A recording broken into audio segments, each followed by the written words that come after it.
আসসালামু আলাইকুম। ক্লাস 8 এর সুপ্রিয় শিক্ষার্থীবৃন্দ, আশা করছি তোমরা প্রত্যেকে ভীষণ ভালো আছো।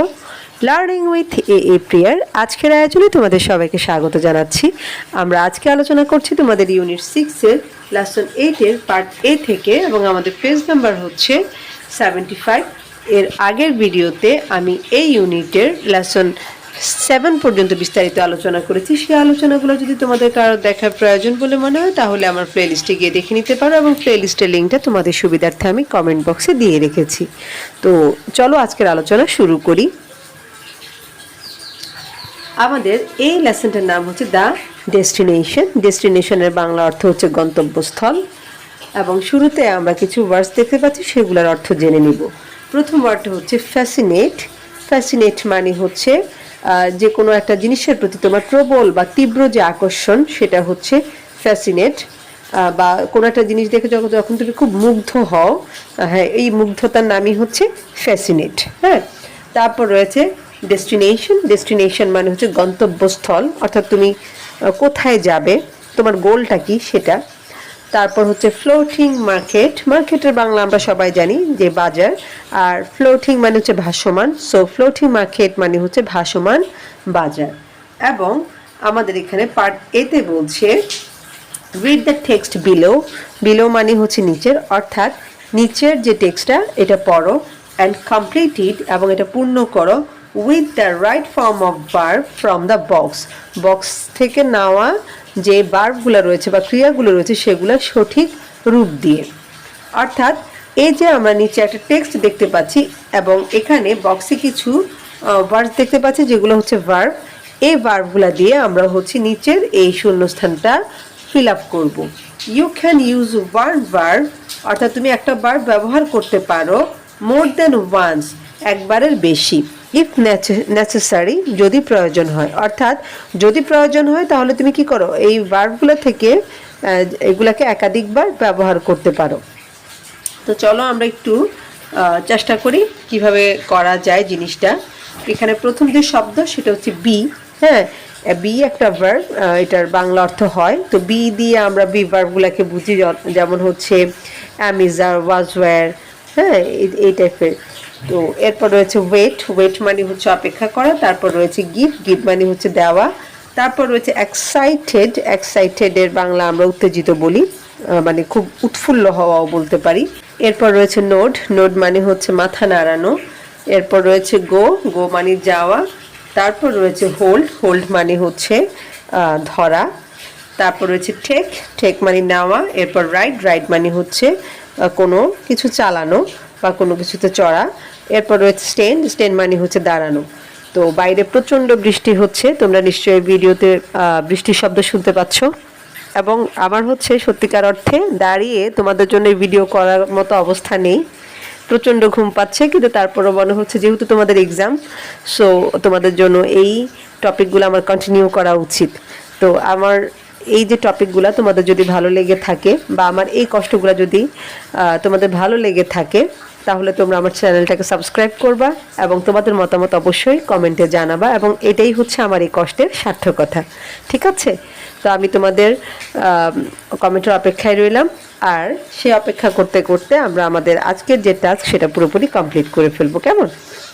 তো দেখো, আমাদের প্রথম লাইনটাই বলছে Mita was dash to see such a big airport. অর্থাৎ এত বড় এয়ারপোর্ট দেখে বা বিমানবন্দর দেখে মিতা কি হলো, খুব উৎফুল্ল হলো বা উত্তেজিত হলো। তো আমরা উৎফুল্ল বললে সুন্দর দেখায় শব্দটা।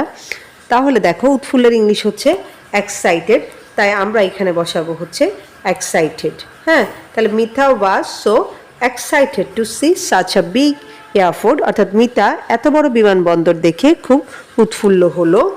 এরপর বলছে আফটার কমপ্লিটিং ইমিগ্রেশন, মানে ইমিগ্রেশন শেষ করে they all came out of the airport, তারা এয়ারপোর্ট থেকে বের হয়ে আসলো সবাই, বা তারা সবাই ইমিগ্রেশন শেষ করে এয়ারপোর্ট থেকে বের হয়ে আসলো। Mister Mazharul Islam dash to the taxi counter, অর্থাৎ জনাব মাজহারুল ইসলাম ট্যাক্সি কাউন্টারে কি করলেন, অবশ্যই গেলেন। তো যাওয়ার ইংরেজি হচ্ছে ওয়েন্ট, সো আমরা এখানে বসাবো হচ্ছে went. And bought a ticket, এবং একটা টিকিট কিনলেন। They stood in a line, তারা লাইনে দাঁড়ালো বা একটা লাইনে দাঁড়ালো। And dash for their turn, turn মানে হচ্ছে পালা, এবং তারা তাদের পালা আসার জন্য কি করছে, অপেক্ষা করছে। এবং অপেক্ষার ইংলিশ হচ্ছে ওয়েট, যেহেতু এটা অতীতকালের বর্ণনা তাই আমরা বলবো হচ্ছে অপেক্ষা করলেন, এবং এটা এখানে আমরা বসাবো হচ্ছে ওয়েটেড, হ্যাঁ, ওয়েটেড ফর দেয়ার টার্ন, এবং তারা তাদের পালা আসার জন্য অপেক্ষা করলেন। সুন দেয়ার ট্যাক্সি কেম, মানে শীঘ্রই তাদের ট্যাক্সি চলে আসলো, and they all got into it, এবং তারা সবাই এখানে উঠলো। মিতা's uncle dash the driver this address, অর্থাৎ মিতার চাচা ড্রাইভারকে ঠিকানাটা দিল, এবং ঠিকানাটা হচ্ছে হ্যাপি কুণ্ড 18 রাচাডা ফিসাক রোড। অর্থাৎ এই যে মিতার চাচা ড্রাইভারকে ঠিকানাটা দিলেন, এবং ওই ঠিকানাটা হচ্ছে কি হ্যাপি কুণ্ড 18 রাচাডা পিসেক রোড। তো দাওয়ার ইংরেজি হচ্ছে গেভ, সো আমরা এখানে বসাবো হচ্ছে এই যে গেভ, হ্যাঁ, অর্থাৎ মিতার আঙ্কেল বা মিতার চাচা ড্রাইভারকে অ্যাড্রেসটা দিলেন বা ঠিকানাটা দিলেন।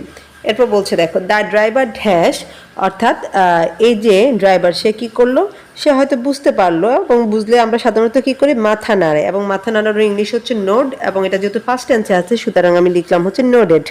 অর্থাৎ ড্রাইভার মাথা নাড়ালো and started for the destination, এবং গন্তব্যের উদ্দেশ্যে তারা যাত্রা শুরু করলো।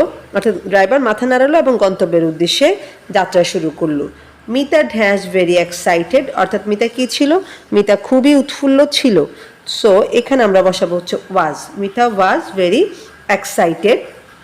তারপর বলছে দেখো শি ড্যাশ জারাস হ্যান্ড অ্যান্ড উইসপার্ড, অর্থাৎ সে জারার হাত ধরলো, তো ধরার ইংলিশ হচ্ছে হেল্ড, আমরা এখানে হেল্ড বসালাম, অ্যান্ড উইসপার্ড, এবং ফিস করে বলল, oh Zara I can't believe, ও যারা আমি বিশ্বাস করতে পারছি না, I am here with you, আমি এখানে তোমাদের সাথে, and I am so happy, এবং আমি খুব খুশি। অর্থাৎ মিতা খুবই উৎফুল্ল ছিল, এবং সে যারা হাত ধরলো আর ফিস করে বলল, ও যারা আমি বিশ্বাসই করতে পারছি না যে আমি এখানে তোমার সাথে আছি, এবং আমি খুবই খুশি। মিতা হ্যাড নেভার ঢ্যাঁসাক্ষার at such a high speed, high speed মানে হচ্ছে খুব দ্রুত গতি, অর্থাৎ মিতা এর আগে কখনো এমন দ্রুত গতির গাড়িতে উঠেনি বা চড়েনি। সো এখানে আমরা বসাবো হচ্ছে কি, এখানে বসাবো রিডেন, হ্যাঁ, রিডেন মানে হচ্ছে মানে কখনো চড়েনি বা উঠেনি এরকম বোঝাচ্ছে, অর্থাৎ রাইডের ফার্স্ট পার্টিসিপাল ফর্ম হচ্ছে রিডেন। এরপর দেখো she dash are little scared, অর্থাৎ সে অল্প অল্প ভয় পাচ্ছে বা সে কিছুটা ভয় পাচ্ছিল। সো এখানে বসাচ্ছি হচ্ছে ওয়াজ। তারপর বলছে it dash about 1.5 hours to reach their destination, আর এখানে বসিয়েছি টুক, অর্থাৎ এই যে তাদের যে গন্তব্য সেই গন্তব্যে পৌঁছাতে তাদের 1 ঘন্টা 30 মিনিট লেগেছে, মানে 1.5 ঘন্টা লেগেছে। মিতা's uncle paid the driver according to the meter, অর্থাৎ মিটার চাচা ড্রাইভারকে মিটার অনুযায়ী ভাড়া পরিশোধ করলেন।